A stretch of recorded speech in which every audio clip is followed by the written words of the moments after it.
আজকের গল্প দুঃখবতী মা। কবি তসলিমা নাসরিন। মার দুঃখগুলোর উপর গোলাপ জল ছিটিয়ে দেওয়ার ইচ্ছে ছিল, যেন দুঃখগুলো সুগন্ধ পেতে পেতে ঘুমিয়ে পড়ে কোথাও। ঘুমটি ঘরের বারান্দায়, কুয়োর পাড়ে কিংবা কড়াইতলায়।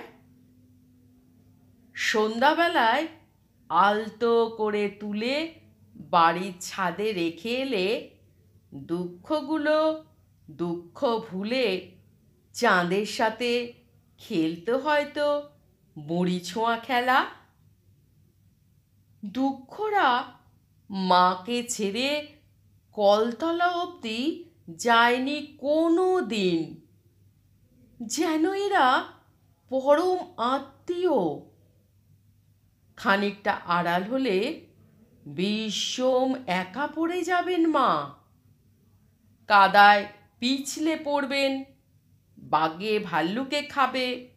দুষ্টু জিনেরা গাছের মগডালে বসিয়ে রাখবে মাকে।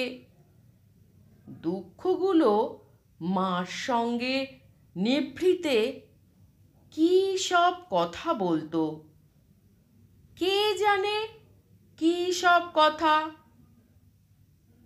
মাকে দুঃখের হাতে সঁপে বাড়ির মানুষগুলো অসম্ভব স্বস্তি পেত। দুঃখগুলোকে পিঁড়ি পেতে দিত বসতে, লেবুর শরবত দিত, বাটায় পান দিত। দুঃখগুলোর আঙ্গুলের ডগায় চুন লেগে থাকত। ওভাবেই পাতা বিছানায় দুঃখগুলো দুপুরের দিকে গড়িয়ে নিয়ে বিকেলেই আবার আড়মোড়া ভেঙে অজুর পানি চাইত। জায়নামাজও বিছিয়ে দেয়া হতো ঘরের মধ্যিখানে। দুঃখগুলো মার কাছ থেকে এক সুতো সরেনি কোনো দিন। ইচ্ছে ছিল লোহার সিন্দুকে উই আর তেলাপোকার সঙ্গে, তেলাপোকা আর ন্যাপথলিনের সঙ্গে ওদের পুড়ে রাখি।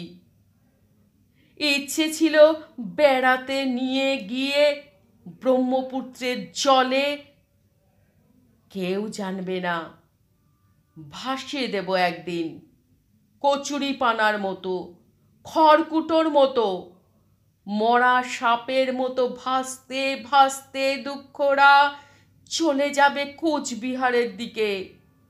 ইচ্ছে ছিল, ইচ্ছে ছিল।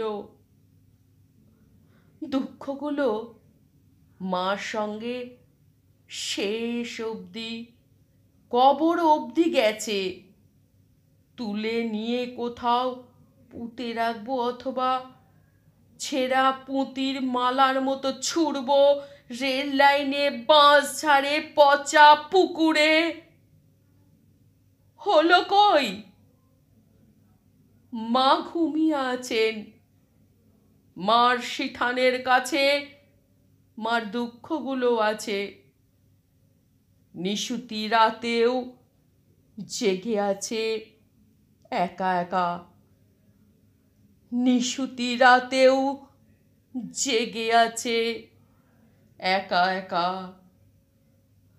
নিশুতি রাতেও জেগে আছে একা একা।